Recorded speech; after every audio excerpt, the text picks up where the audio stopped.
Good day, everyone, and welcome to the Moody's Corporation First Quarter 2026 Earnings Call. At this time, I would like to inform you that this conference is being recorded and that all participants are in a listen-only mode. At the request of the company, we will open the conference up for questions and answers following the presentation. The call is scheduled to last approximately 1 hour.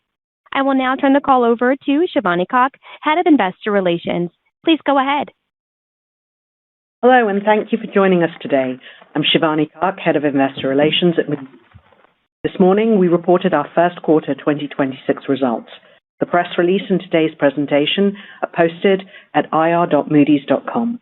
We'll reference non-GAAP or adjusted measures. Please see the tables in our earnings release for reconciliations to US GAAP.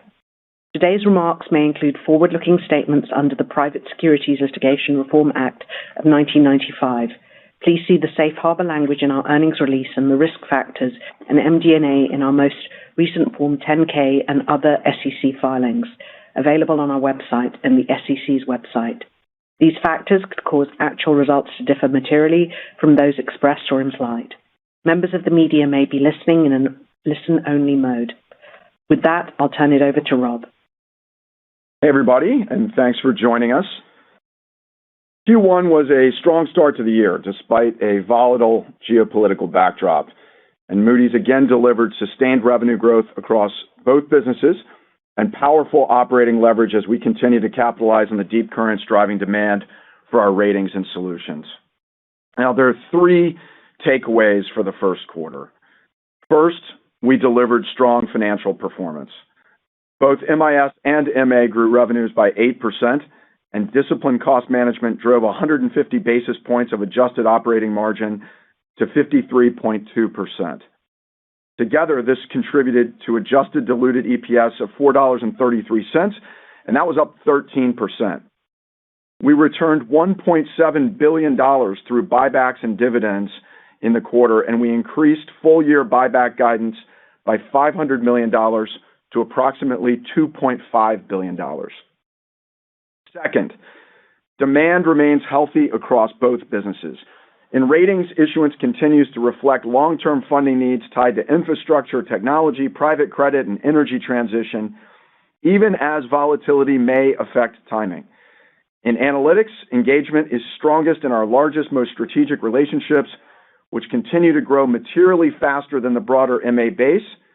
And we have a growing pipeline of some of the world's largest financial institutions to consume our agent-ready intelligence, and that's supported by further expansion with our hyperscaler and AI partners. Third, we're executing on our strategic priorities. And when our intelligence is embedded directly into customer decision-making, we see tangible outcomes: higher retention, expanding relationships, and more durable recurring revenue. And like last quarter, we'll share some specific examples of meaningful customer wins. So now let me turn to what's driving performance. In ratings, as I said, issuance remains anchored in long-term funding needs tied to AI-driven infrastructure, private credit, energy transition, and emerging markets. And these are multi-year funding needs. They're not short-term cycles. And as I said, volatility may affect timing, but the underlying demand is structural. And that showed up clearly in Q1. In fact, in the first quarter, rated issuance surpassed $2 trillion for the first time. And that was led by near-record investment-grade volumes, including several jumbo AI-related financings totaling more than $100 billion. Now, private credit activity remained durable this quarter despite increasing credit concerns.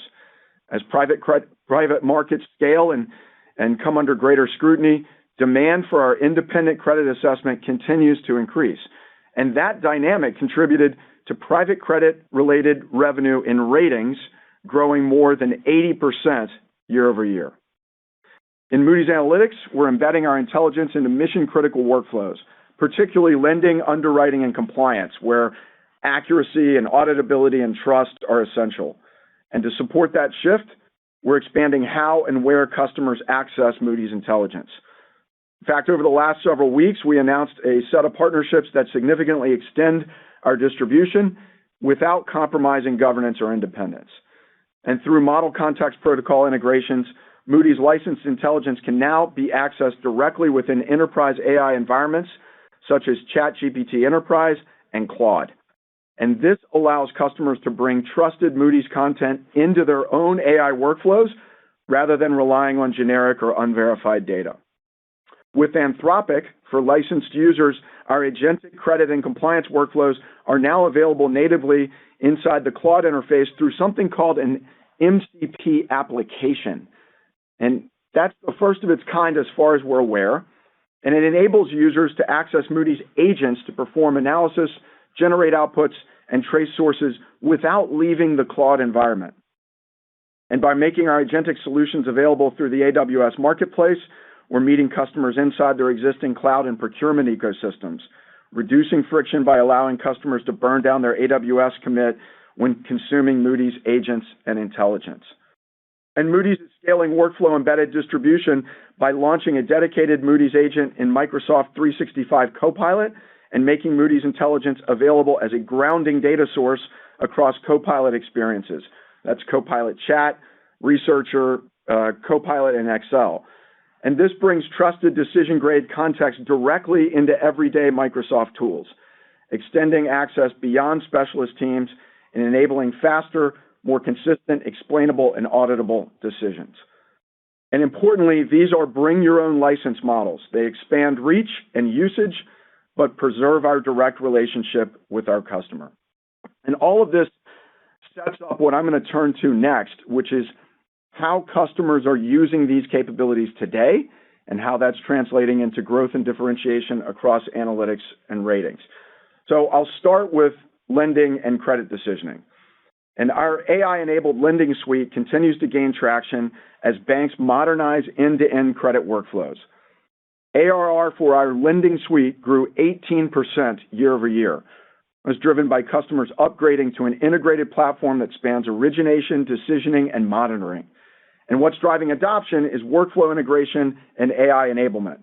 So that's faster decisions, greater consistency, clear auditability. We're also seeing demand for credit assessment and workflow beyond banks with asset managers and even corporates. In the first quarter, we expanded relationships with 2 of the world's 5 largest asset managers, representing nearly $20 trillion of assets under management. The first signed an approximately $6 million multi-year deal to bring our decision-grade intelligence to both public and private credit workflows, supporting risk and investment decision-making at a global scale. And the second asset manager signed a multi-year contract of over $2.5 million and adopted multiple Moody's modules to support front, middle, and back office credit and compliance workflows. It also represented our first structured finance software win with a trustee, which provides a strong reference for future opportunities.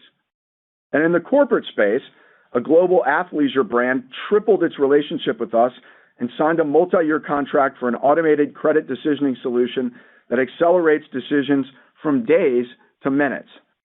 And these are all ways that customers are accessing what we believe are the best set of commercial credit scoring capabilities in the world. In insurance, growth was sustained from continued demand for digitization via our intelligent risk platform.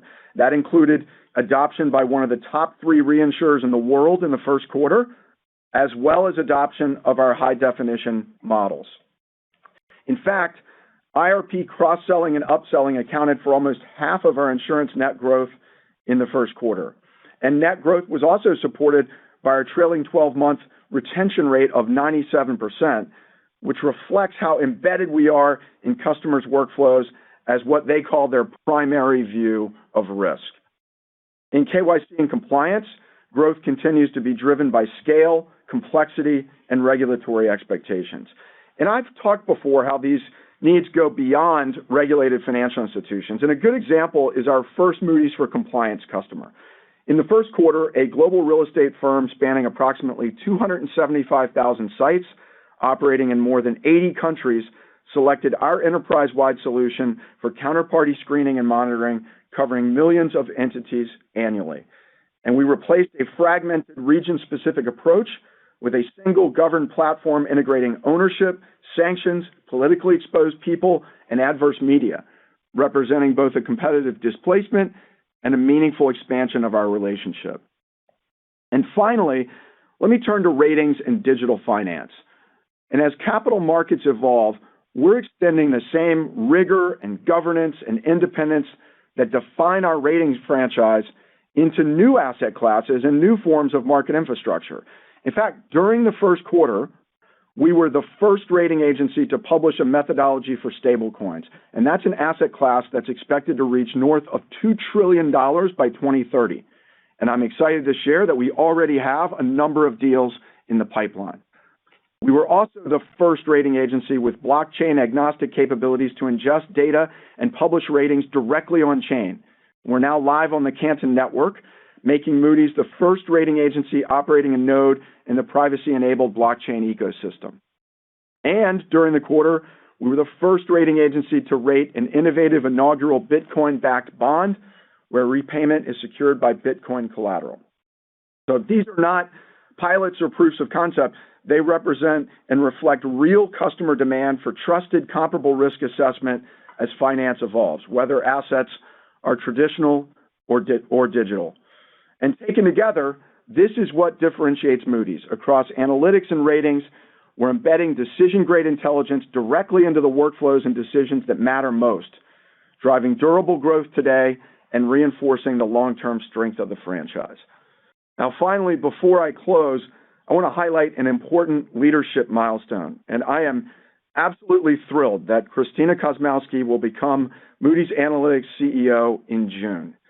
And she brings a blue-chip Silicon Valley pedigree.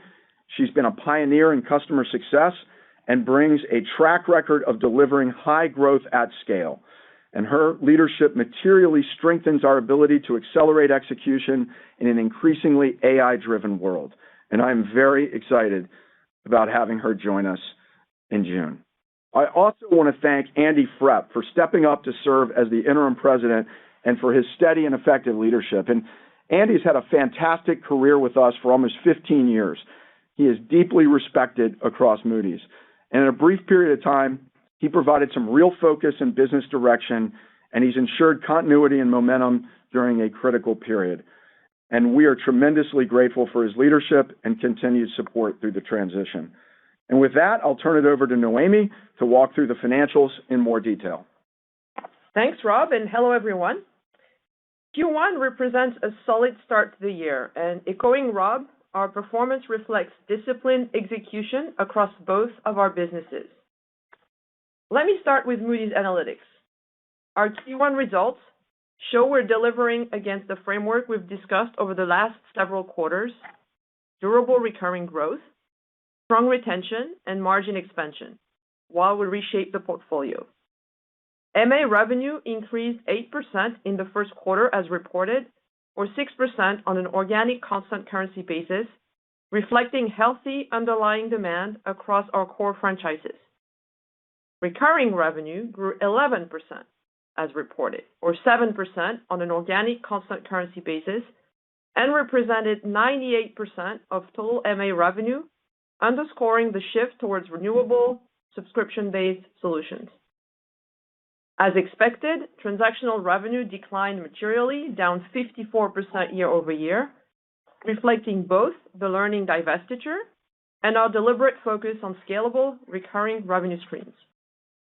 This is fully consistent with the portfolio actions we've taken over the last several years to prioritize durable, high-quality revenue.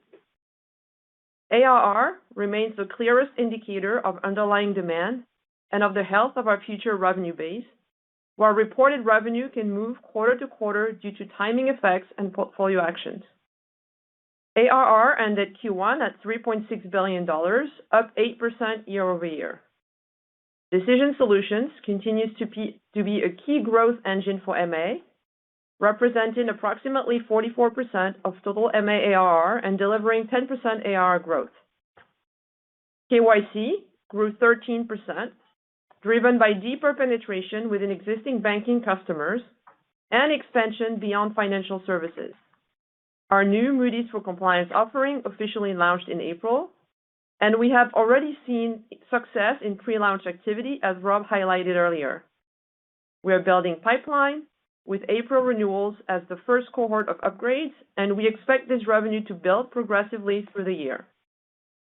Banking ARR grew 10%, supported by strong adoption of our lending solutions, which grew in the high teens. We continue to see good customer uptake of our new lending package. Strength in lending was partially offset by more modest growth in the risk product portfolio. Insurance ARR grew 7%, reflecting sustained demand for higher definition models and cloud-based delivery via the Intelligent Risk Platform, which is enabling the cross-sell and upsell motion that is central to our strategy in this business. Research and Insights ARR grew 7% year over year, driven by our flagship Credit View suite, now Moody's View, and EDFX, with broader adoption across banking customers and deeper integration into customer workflows. Data and Information ARR grew 6% year over year, and we closed several high-value agreements that illustrate two distinct but reinforcing demand patterns for Moody's decision-grade intelligence. The first is mission-critical workflows where precision and auditability are non-negotiable. Two government tax authorities, one supporting national-scale fraud detection and tax compliance across thousands of users, and the other powering AI-driven tax risk assessment and transfer pricing enforcement, selected Moody's as their long-term data partner. In these environments, the consequence of error is too high for good enough. Moody's curated, auditable data, we believe, is the best viable choice.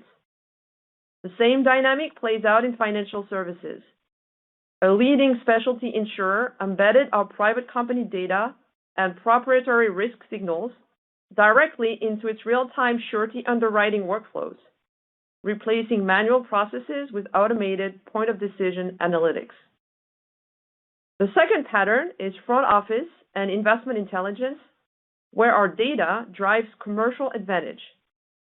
First, as Rob shared, a major asset manager embedded our private and public credit risk datasets directly into its core portfolio platform to enhance credit modeling and surveillance across public and private markets.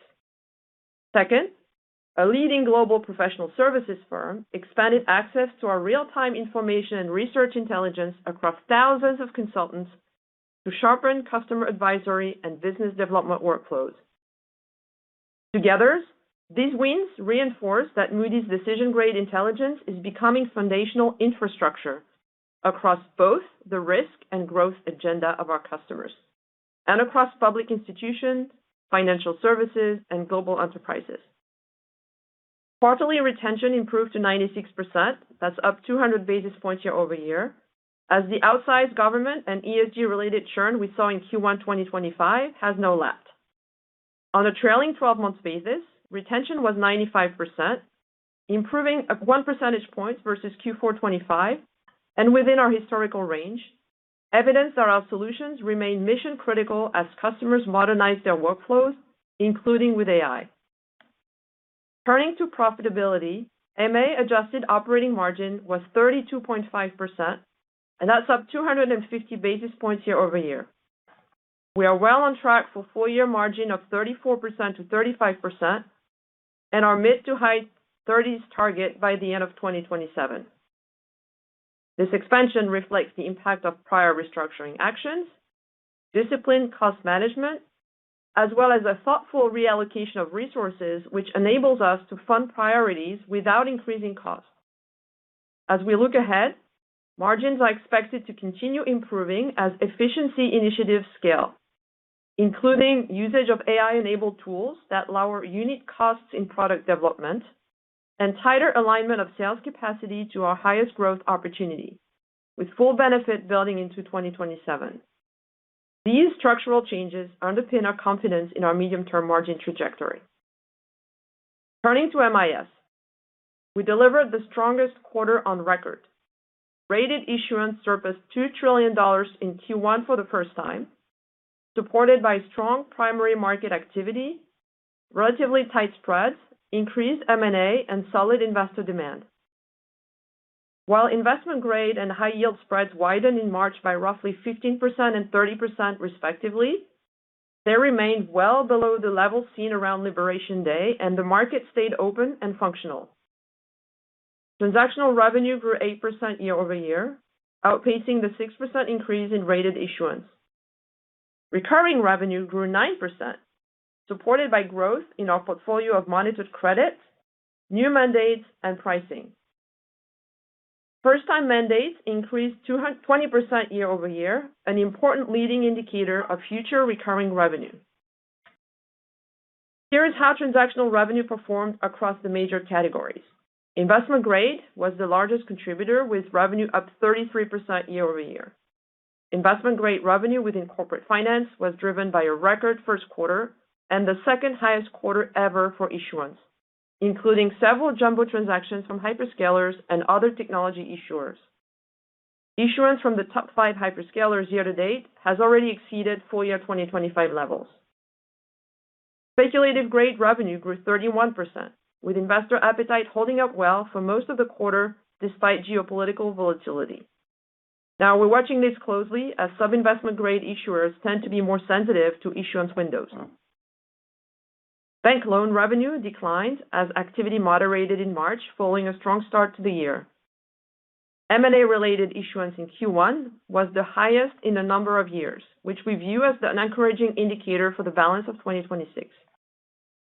Public, project, and infrastructure finance grew 8%, driven by infrastructure finance, which delivered its second strongest quarter of the past decade. Funding needs tied to the energy transition, transportation, and AI-related infrastructure remain key demand drivers. Financial institutions revenue was modestly higher year-over-year. Funds and asset management remained strong, supported by private credit activity, partially offset by lower opportunistic issuance from infrequent issuers in banking and insurance. Structured finance revenue was slightly lower year-over-year as large ABS and RMBS transactions in EMEA were offset by softer CMBS and CLO activity in the U.S., especially refinancings.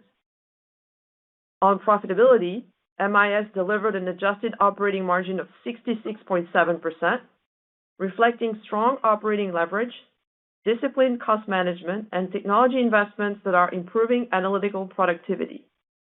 We're streamlining credit workflows so analysts can spend more time on credit analysis and less time gathering and formatting information, while maintaining the controls and human judgment regulators and the market expect. Those investments supported our ability to handle record issuance volumes while expanding margins. Looking ahead, our full-year guidance remains unchanged across revenue, adjusted operating margin, and adjusted diluted EPS.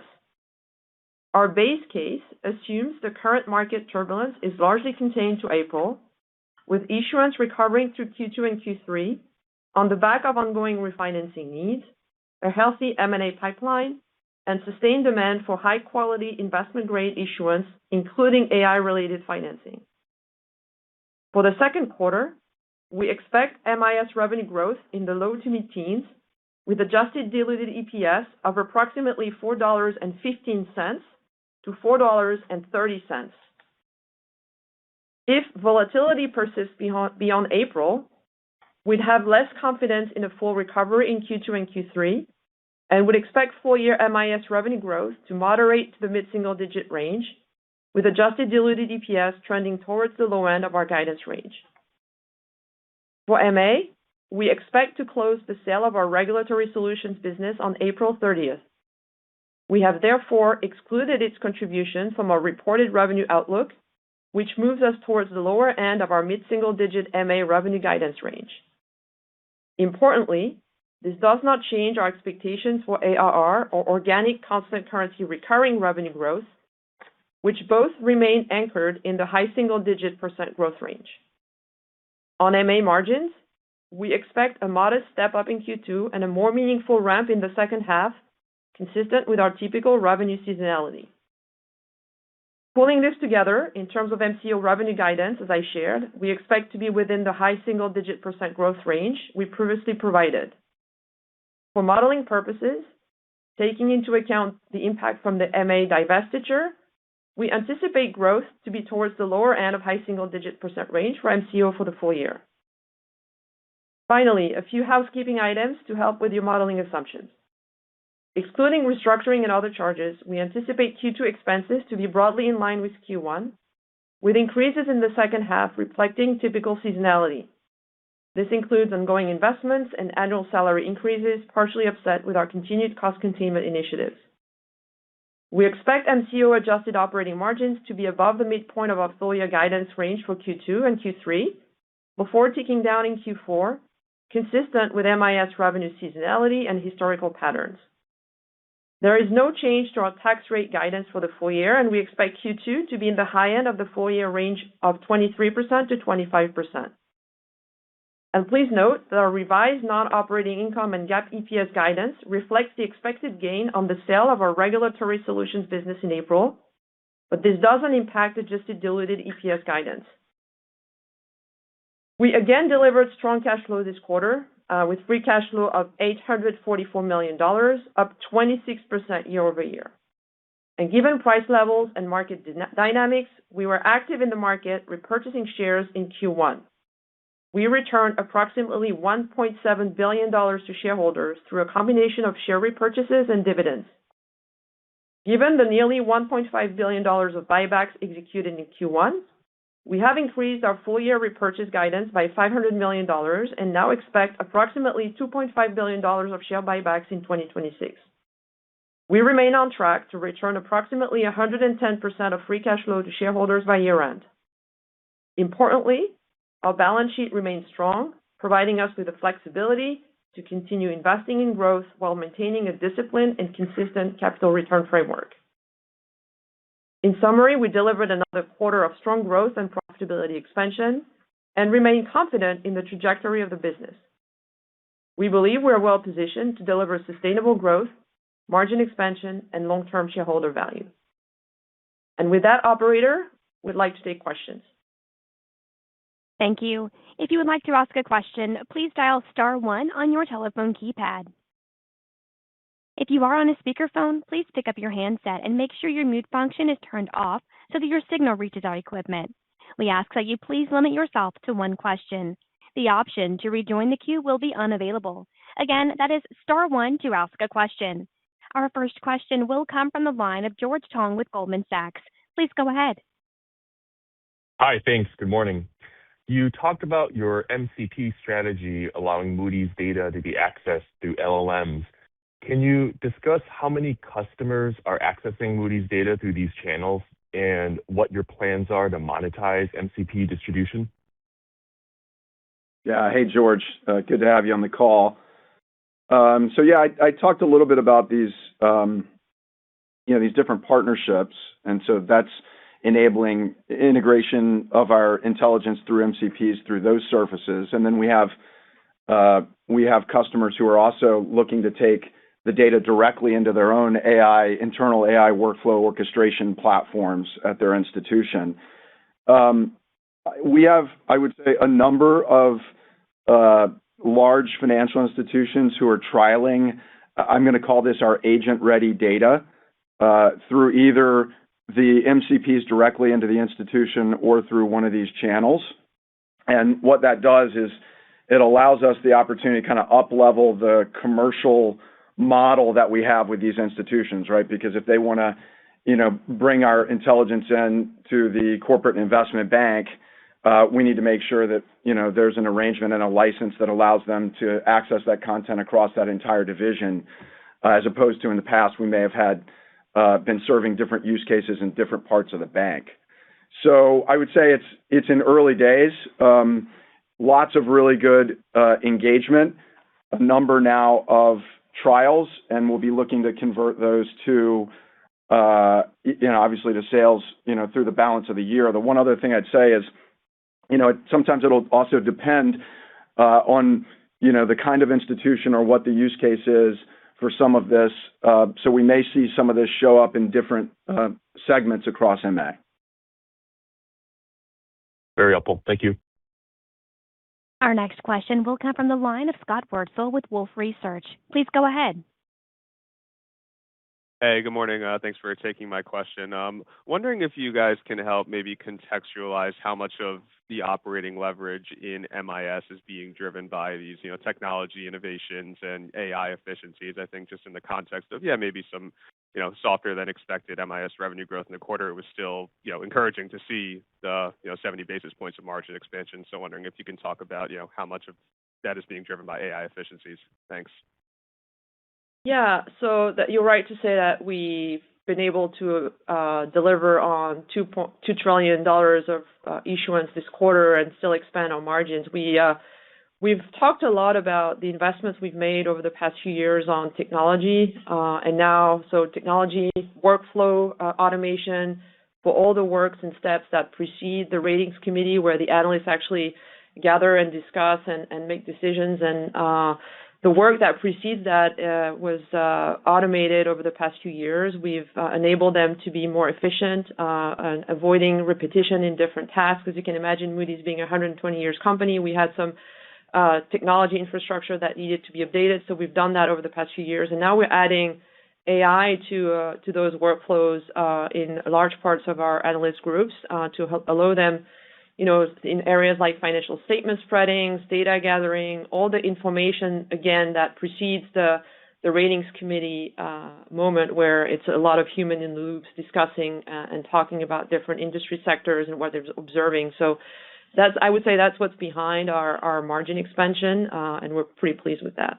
Yeah, and Scott, I would just to double click. I think that the AI enablement really picked up in the back half of last year. As Noémie said, there was a lot of foundational work that we had done that put us in a very good position. We also had to work through our risk teams and make sure that we're going to deploy that in the appropriate way across ratings. And then, it's not only about efficiency, and I appreciate you acknowledging that, but it's also going to be about insight as well. As Noémie said, we're capturing more and more structured and unstructured information across our entire ecosystem. And we're already seeing that that's going to give us new insights for our analysts that are going to support, ratings quality as well as, new research insights. We're helpful. Thank you. Our next question will come from the line of Jeff Silber with BMO. Please go ahead. Thank you so much. Wanted to shift back to MIS. Rob, I think you had mentioned that, volatility may impact timing, and I was just curious, do you think there was any pull forward in the first quarter, or conversely, have we seen any recent delays, and if so, when do you think that debt might be issued? Hey, Jeff, good to hear from you. We were looking at the pull forward, and I would say there was no more pull forward than what we would consider to be within typical ranges. And, we've talked about it on prior calls that typically there's less pull forward with investment grade issuers because they typically have market access all the time, and spec grade issuers a little bit more pull forward, but nothing out of the ordinary, I would say, first of all. And I would say, Jeff, that in general, yes, things have been choppier, but spreads have come back in from the highs, in late March, and so is the 10-year as well. So I would say, from an investment grade perspective, the market's open, and in fact, last week was a big week for financials. You had 4 of the 6 largest banks hitting the market, almost $40 billion in issuance. There is a backlog of Q1 deals that we have heard this from the banks. Some of these deals have been deferred into the second quarter, and I think there's some optimism that we're going to see some of that come back in May and June. But overall, the funding costs are pretty attractive. You think very tight spreads by historical standards, and looking at default rates, if anything, continuing to modestly decline depending on what plays out. In spec grade, I'd say there's a little bit more selectivity, as you'd expect, with a preference towards credits at the higher end of the credit spectrum. But last week was pretty strong from a high yield issuance perspective, pretty good from a loans perspective as well. So I'd say the market is open, constructive, and I think there are some risk on and off windows that we're going to continue to see for some time as we've got some of the headlines playing out. Thanks for the call. Our next question comes from the line of Andrew Nicholas with William Blair. Please go ahead. Hi, good morning. Thanks for taking my question. I wanted to follow up on the AI efficiency gains topic and maybe asked a different way on the regulatory side. It seems like you guys have been a first mover on a lot of these items, a lot of progress already to date. Is there any gating factor on adoption internally tied to regulatory pushback or what the regulators are comfortable with you kind of leveraging for ratings or even within MA? Just trying to get a sense for the puts and takes on that side. Thank you. Yeah, Andrew, good question. So I'll take it in two parts here.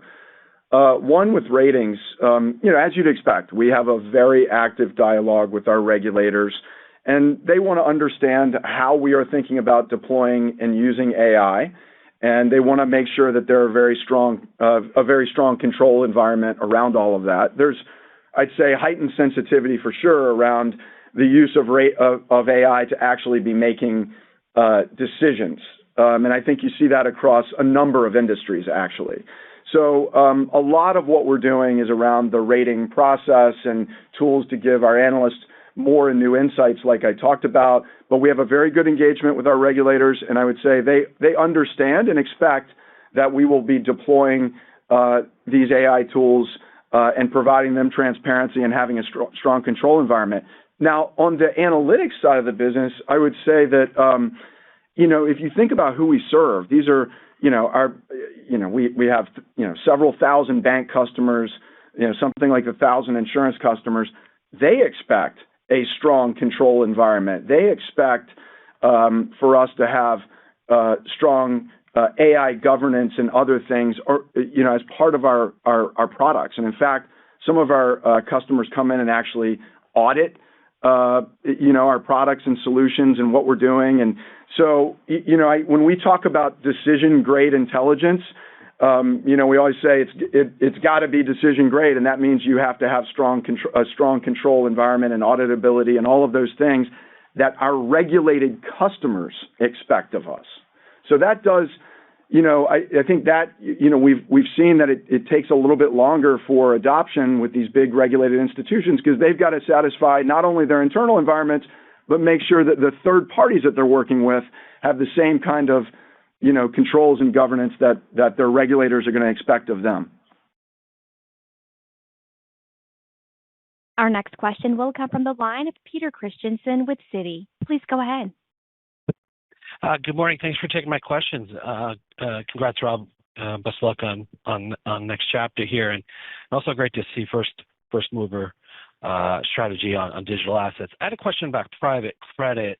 It seems like sentiment here has been kind of going back and forth the last couple of months, and you call that 80% year-over-year growth, which is pretty impressive. Should we think that there's been a bit of a build in the pipeline there? I mean, you did talk about some deals that potentially are creeping in from 1Q to 2Q, but specifically on private credit, whether you're seeing that dynamic occur, and if possible, is there any way you could size that portion of the growth for us? Thank you. Hey, Peter, thanks. So there's a few kind of cross currents I'm going to try to address on private credit. I think fundamentally, though, when obviously we've been reading about increased credit stress in private credit throughout the quarter. That we've been talking about this now for a couple of years about the importance of transparency in the context of private markets and having benchmarks and data and other things that can support a consistent understanding of credit risk across that market. And that is very important for that market to be able to continue to grow and scale. And so I think one of the things that you're seeing and this happens in the public markets as well, when there's more credit stress in the market, there is more interest and demand in our ratings and in our solutions. And that is exactly what we are seeing right now. It's exactly what you'd expect, that we are seeing aspects of what I call investor demand pull, where the investors in private credit are starting to say, we'd like to have a third-party independent credit assessment on these loans that are in the fund that I'm invested in. You're starting to see alternative asset managers make disclosures about how much of their portfolio is rated, or the insurers are doing that, and by whom. So, and that's because the underlying investors are asking questions and wanting to have a third-party assessment of credit risk. Now, I'll say this, though, that so we've seen a number of deals shift from private into public market this past quarter. That's not surprising. The public markets are typically a cheaper source of funding, so we've seen a lot of that. But there are massive funding needs. We've talked about these deep currents. They're not going away. And, we've talked about sovereign balance sheets being really stretched. And so that means you've got both the public and private markets are going to have to be very important sources of funding going forward. So all of that is playing into what you're seeing, I think, with our growth in private credit. And obviously, we've got very strong growth in ratings. But, a couple of the things that I mentioned in my prepared remarks were actually us supporting credit assessment out of our MA business with our credit scoring tools and other things. So, I mentioned we believe we have the world's best commercial credit franchise, so we're very well positioned to serve these needs across the entire company and across the entire ecosystem. Thank you. Super helpful. Our next question will come from the line of Jason Haas with Wells Fargo. Please go ahead. Hey, good morning, and thanks for taking my question. I'm curious what caused ARR to come in a little better than expected, since I think a few weeks ago you were talking about it maybe coming in towards the lower end of high single digits. And then I think the expectation then was that we would see an improvement through the year, maybe due to some timing of new products getting pushed out. So I'm curious if that timing cadence still holds. Thanks. Yeah. Hey, Jason. I'll start and see if Noemi has anything she wants to add. You're right. At that B of A conference, I did mention that there was a chance that we might have a little bit of a downdraft in ARR from the fourth quarter, just given that the way we had kind of sequenced our sales kickoffs and product launches and other things. So I think the short answer is we had good sales execution through the balance of March coming out of those sales kickoffs, and we ended up, making up a little bit of that ground that I was, kind of noting might be at that B of A conference. So, no change to how we're kind of thinking about the full year. No, I think you're right. We had some pretty good execution in March. We had some swing deals that we were able to close, and we're pretty confident with the new product release that pipeline's building. We talked about what we're doing in KYC. And we're confident about the high single-digit trajectory for ARR for the full year. Our next question will come from the line of Sean Kennedy with Mizuho. Please go ahead. Hi, good morning. Thanks for taking my question. So I wanted to see if you could discuss a bit more about KYC and some of the trends that you're seeing there and the longer-term opportunity, and if some of the slowdown was due to macro later in the quarter. Thank you. Yeah. Hey, thanks, Sean.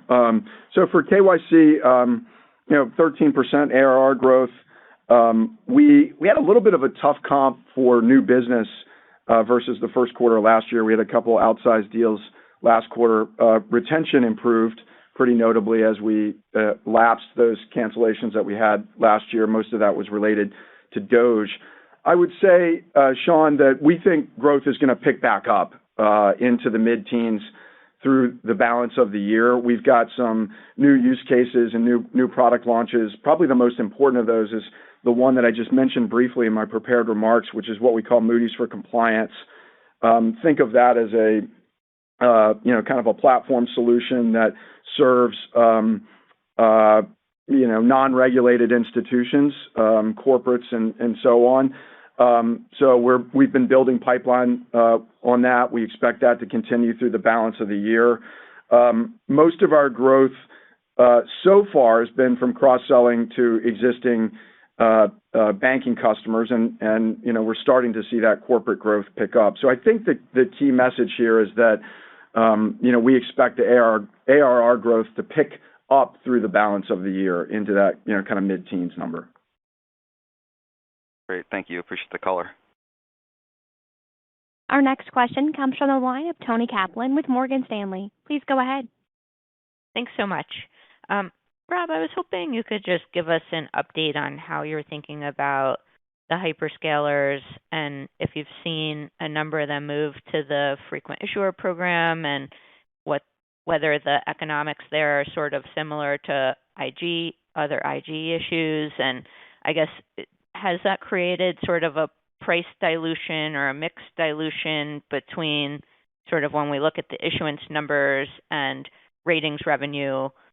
Is that one of the factors that would drive sort of a delta there? Yeah. And should we expect that to continue as we see this sort of massive hyperscaler issuance over the next few years? Thanks. Hey, Toni, good question. I'm glad you asked it because, I mentioned, kind of $100 billion-ish hyperscaler issuance through the first quarter. That's a big number. And, that's getting close to what we were thinking of for the full year for 2026. So it is possible there's some upside to that through the balance of the year. But I'm glad you asked the question because I would say hyperscalers are in many ways no different than any other what you would think of as frequent investment grade issuer. And we always talk about some of our serial investment grade issuers are on frequent issuer pricing programs, which is why there's a little bit different revenue mix on investment grade versus spec grade, and that's true here. So when you see these big numbers around hyperscaler issuance, just think of that as frequent investment grade issuer kind of issuance. Thank you. Our next question comes from the line of Andrew Steinerman with JP Morgan. Please go ahead. Hey, Noémie, I just wanted to cue in on something you said in your prepared remarks about MA, and you specifically said you're reshaping the portfolio. I was just wondering if that's sort of the past, like the learning divestiture, or is that also kind of a reminder of something that's ongoing in, MA portfolio changes ahead in terms of divestitures or product sunsetting? Yeah, so you're rightly pointing to the couple of divestitures that we've closed last year and one we're about to close in April. So that's part of it, really focusing on high growth areas, product suites where we have cross-selling opportunities with the rest of our customer ecosystem. That was an important driver for the decision around regulatory solution divestiture, for example. And beyond that, we're looking at, within Moody's Analytics, really reallocating our resources, both in the product development as well in sales and go-to-market, to higher growth areas. There's product where the growth rate, and you see that, for example, in the banking and decision solutions, some of them are very mature products, very much in demand from our customers, but at scale, and I would say we're investing less and putting them more in maintenance mode and making sure we continue to serve the customers who have those solutions before they migrate into the new package. So that's kind of the decisions we're making in terms of resource allocation, and that's what allows us to continue to fund investments in really strategic areas like lending, decision grade data, insurance underwriting, while at the same time not increasing the amount of developers, resources, and product and go-to-market. Thank you. Our next question comes from the line of Alex Kramm with UBS. Please go ahead. Yes, hey. Staying on MA, and this is also, Noémie, just a little bit more of a numbers question here, but obviously the transactional side in that business, I think is the lowest quarter on record, I think 17 million. So obviously down a lot. I know you're de-emphasizing. So just the question is this kind of it now? Is this kind of a good run rate to use for the rest of the year? And does that mean that as we think about 2027, you're finally getting to the point where like ARR and recurring revenue growth and overall growth kind of start converging? Or is there still more to go, and can there still be more lumpiness on the transactional side here? They're just trying to understand like really what's happening on that side. Yeah, recurring revenue on an organic basis is actually very trending really close to ARR. So I would continue. That's why we were disclosing those numbers separately. When it comes to transaction revenue, you have the effect of the learning solution divestiture in Q1 number. That's why you have, the down dip in that number in Q1, which was expected. So you'll continue to see that carrying through the rest of the year. We had a double-digit decline in transaction revenue, which we continue to expect as we move, services, integration work to our partners. We don't want those on our paper. We're obviously here to support our customers as they go through migration and implementation, but those revenue are now being recorded outside of our books. So you'll continue to see that, carrying through 26 and 27. However, if you look at, again, organic constant currency growth for recurring revenue, that's really much aligned now with AR. You can have a few, lumpiness in a given quarter if we have on-premise revenue recognition for long-term software arrangement that could, create a little bit of variation, but on a trailing 12-month basis, that's pretty close. Very good. Our next question will come from the line of Owen Lau with Clear Street. Please go ahead. Good morning. Thank you for taking my question.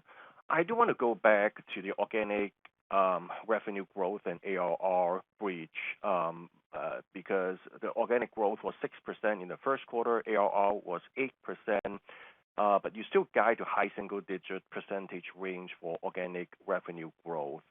Can you please talk about the breach to go there from 6% to high single digits? Because would that come from like Moody's for compliance, AI, and some other stuff?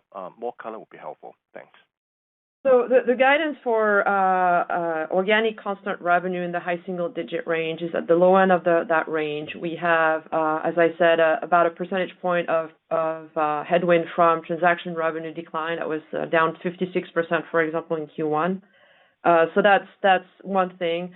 In terms of the underlying organic recurring revenue growth, that typically accelerates throughout the year, consistent with our sales cadence. As you know, the second half is usually stronger when it comes to sales execution and pipeline build. So that's gradually building back up to high single digit. But organic recurring constant currency growth and AR guidance is really consistent with what we've said before in the high single digit range. So if you look at the organic revenue growth, that transaction revenue is really the delta here and the drag. Our next question comes from the line of Curtis Nagle with Bank of America. Please go ahead. Great. Thanks so much for taking the question. Just a quick asking question on ratings issuance, just assuming we stay at that current guide of singles rate for revenue. Rob, last time you had spoken to at least the relative mix of the weighting to be about mid-50s for the first half of the year. Is that still roughly right, or just anything we should think about, or any changes that's baked into the current forecast? Yeah, Curtis, good question. Because obviously we held the guidance, but the issuance has been a little softer than we had expected. So I can give you kind of an update on how we're thinking about the calendarization of both issuance, and then maybe I'm sure it'll be helpful. I'll translate that quickly into ratings revenue. So we're expecting issuance to grow in the call it high single-digit % range for the first half of 26 versus the first half of last year. And then we're expecting it to decline mid-single-digit % in the second half of 26 versus 25. And remember, we have bank loan repricings in those numbers. So from a sequential standpoint, we think that issuance is going to decline from the first quarter to the second quarter in kind of call it the mid-teens range, flat issuance from the second quarter to the third quarter, and then then kind of mid-20s decline from third quarter to the fourth quarter. From a revenue perspective, we're expecting first of all, a year-over-year revenue growth in every quarter in 2026, stronger in the first half versus the second half. So in the first half, something like low double-digit % revenue growth in the first half. And then for the second half, we're expecting something like mid-single-digit % revenue growth. And again, the delta is just because of bank loan repricings being in there. So hopefully that gives you a sense. Very helpful. Thank you. Our next question comes from the line of Craig Huber with Huber Research Partners. Please go ahead. Great. Thank you. Rob, I thought one of the most important things you said earlier was in partial response to a question was concerning that the regulators are very apprehensive, have an issue with AI making decisions out there, talking about parts of your portfolio. Can you elaborate on that? It's obviously a major, major issue, AI concerns, that somebody with AI tools can come in and duplicate some of the services that information service companies have in general. Just talk about that a little bit further, please. It's a big point. Thank you. Yeah, Craig, and just take this for what it is from my seat. Obviously I'm not an expert, for instance, in insurance and all of that. But I would say just in general, you can imagine, and this is true with our regulators as well, thinking about the opportunity to accelerate your process and the time to get to a decision and all of those things, those are pretty straightforward conversations with regulators. When it comes to, hey, I've got an AI model that's actually going to make a decision about who's going to get a loan, who's going to get an insurance policy, at what price, what a credit rating might be. There's a lot more sensitivity around that, as you'd expect, because there's questions about the model. Does the model have bias? How is the model being governed? What kind of data is going into the model? Is there a human in the loop? All of those things, right? And that's true with us, and that's true with a number of our customers. So, obviously there are decisions across financial services that do get made by models. I get that. There's quantitative trading platforms. There's, credit score, things that go on for consumers, all of that. But I would just say that, that's generally where, there's more scrutiny from the regulators and wanting to understand if a decision's being made by a model, well, there's a lot of questions about that. Hopefully that gives you a sense.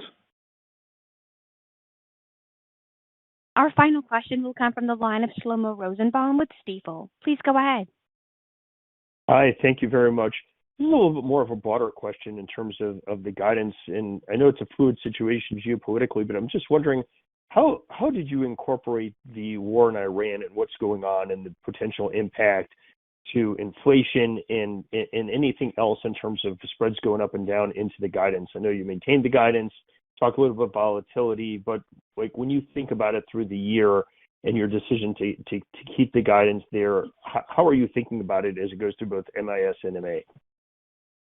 Yeah, I'll focus probably mostly on ratings, just because I think that's where there's more variability given the geopolitical backdrop. But obviously, the Iran war is the most important variable. It's interesting, actually, because we were thinking back to the first quarter call this time last year, and if you remember, there were the Liberation Day tariffs, and it was very, it created a lot of volatility and uncertainty in the market. And, what we saw through the balance of the year was that volatility resulted in considerably lower issuance levels in April last year. But then we saw that get made up through the back half of the year, right? And we ultimately ended up, essentially right in line with our original full year guidance. So I think we feel like we're in a little bit of the same situation. It's April 22nd. There's, still a long way to go in the year. There's actually an interesting stat, Shlomo, that in March, 80% of investment grade issuance was in 6 days. That's pretty remarkable. And that tells you a couple things. I mean, one, it just shows you, kind of the risk on, risk off windows that were going on in March. But two, it also shows you how much demand there is that was just waiting until there's a risk on window and that demand hits the market.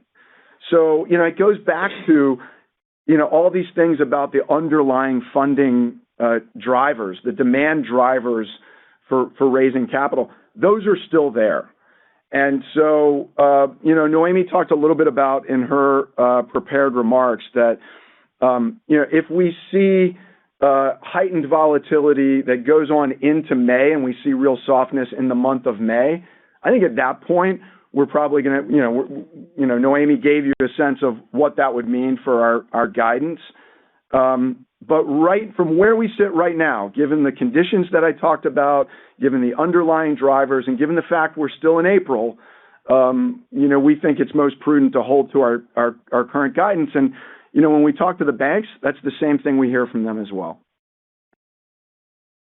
This concludes our question and answer session, and I will hand the call back over to Rob for any closing comments. Okay, with that, thank you very much for joining, and we look forward to talking with you on our next earnings call. Goodbye. This concludes Moody's Corporation First Quarter 2026 earnings call. As a reminder, immediately following this call, the company will post the MIS revenue breakdown under the Investor Resources section of the Moody's IR homepage. Additionally, a replay will be made available after the call on the Moody's IR website. Thank you. You may now disconnect.